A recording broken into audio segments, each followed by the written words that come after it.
on the basis of origin, resources can be classified into two, and also on the basis of accessibility, resources can be classified into two. Okay, renewable resources example, solar energy, wind energy, tidal energy are the example for renewable resources.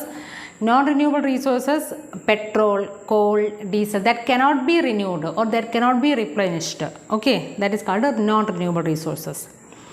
Then on the basis of ownership, ownership means our own, depending on our own, that is called ownership. Ownership, on the basis of ownership, resources can be classified into four types. First one is individual, community, national, international. Individual, community, national, international.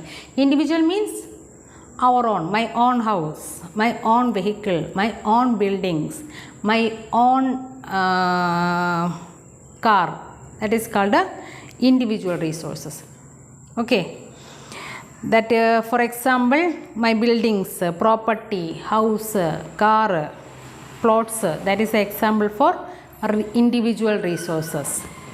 None have the ownership, I only have the ownership, that is called individual resources.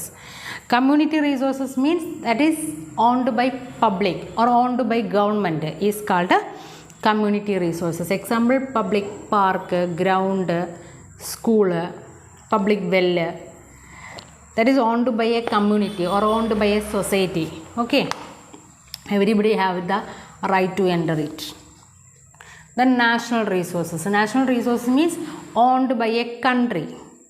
Suppose India is a country owned by a country, Indian border. Okay, so that is for example sea, the border of the Indian country, that is the Bengal Ocean, okay, Arabian Ocean, that is 22.2 kilometer. 22.2 kilometer is under the control of our country. 22, that is 12 nautical mile. Okay, 12 nautical mile, that is under the control of one country, our country, that is owned by nation. National resources, that is all resources belong to the nation.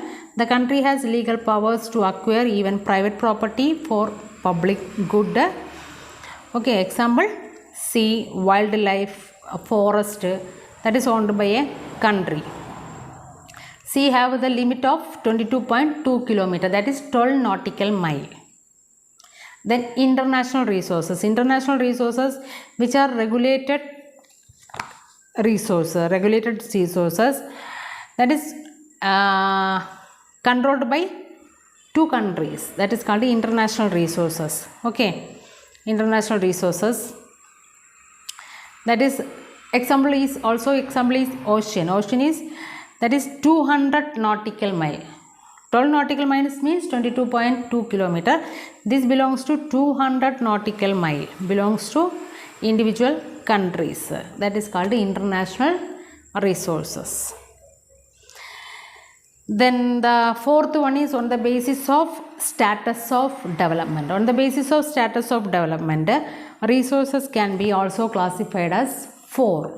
Okay, on the basis of status of development, potential resources, developed resources, stock and reserves. So potential resources is important. Potential resources, developed resources, stock and reserves. Potential resources means that can be found in a specific region but have not been utilized. Specific region, that can be found in a specific region but we cannot be utilized, that is, the technique is poor, then it is called potential resources. For example, Rajasthan and Gujarat have enormous potential for wind and solar energy, but we have no technique for use that technology. Okay, for use that resources. Okay, so this is called potential resources. Then the next one is developed resources. Developed resources means resources which are surveyed and their quantity and quality have been determined for utilized. A specific region have the capacity for that resources. We have already discovered the quality and quantity and also ready for the use. That is called developed resources. Resources which are survived, their quality and quantity have been determined for utilization. Okay, the next one, stock. Stock means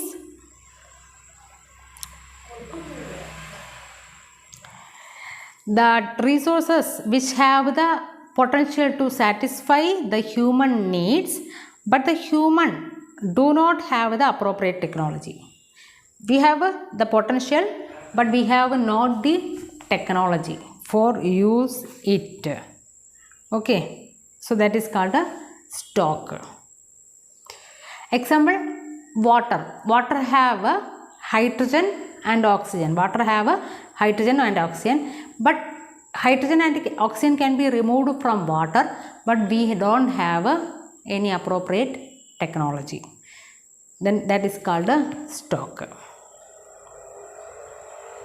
Then reserves. Resource means that are the subset of stock which can be put into with the help of existing technical know-how, but their use has not been started.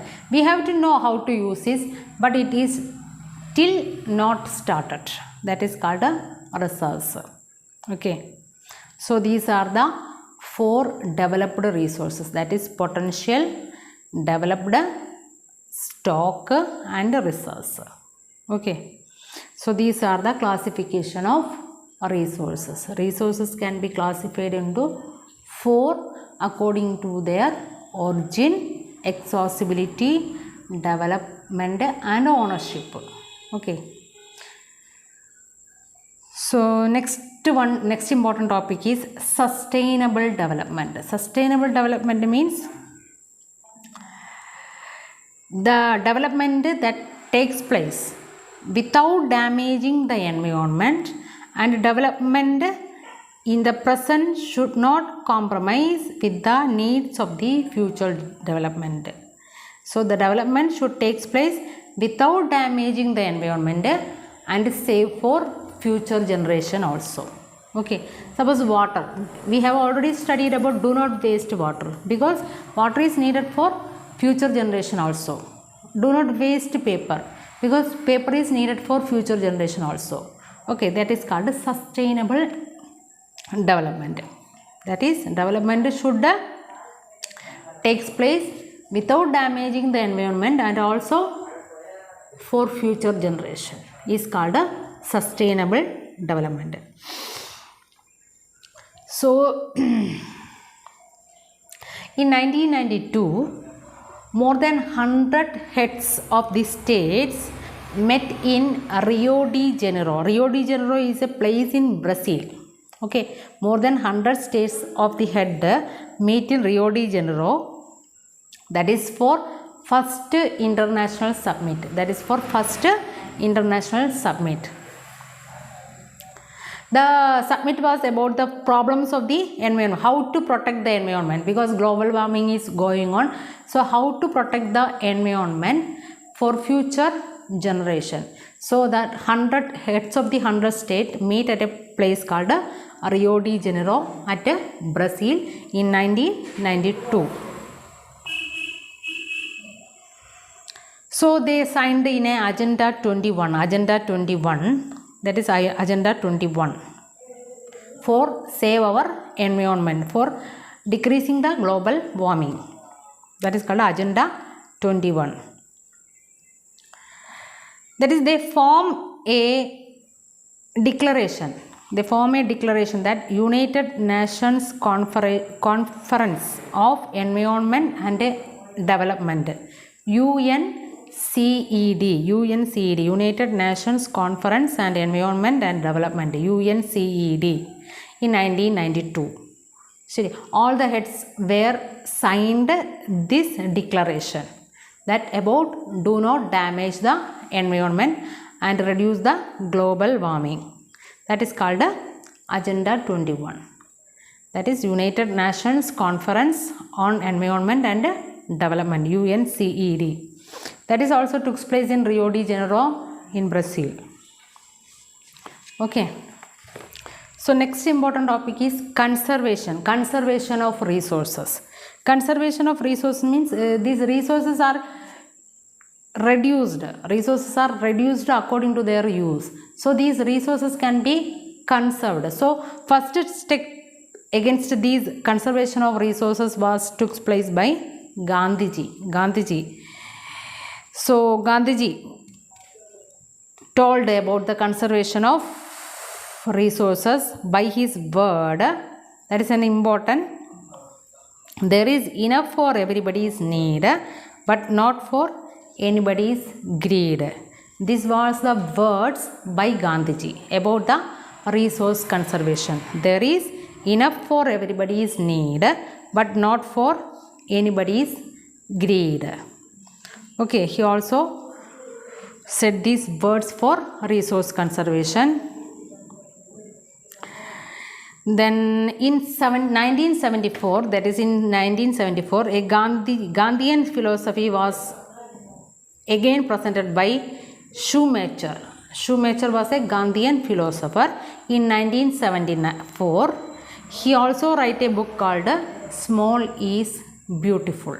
Okay, Schumacher in 1974, he was a Gandhian philosopher. He also wrote a book called Small is Beautiful.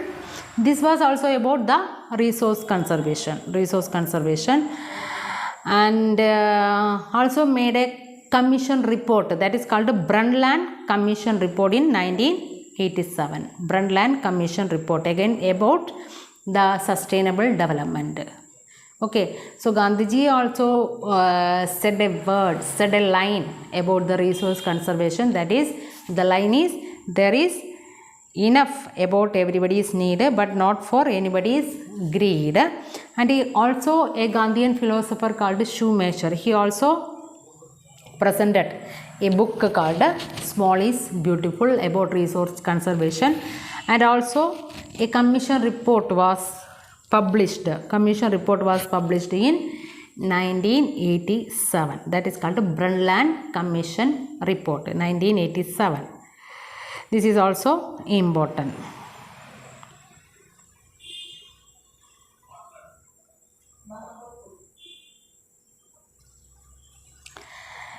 Then in our environment, in our world, in our earth, 43% of the land area will be 43%, and that will be plain. 43% of the land area will be plain, and 27% of the land area will be plateaus, and 30% of the land area will be mountains. Okay, so this is important. So 43% is plains, and 27% is plateaus, and 30% is mountains. So that is a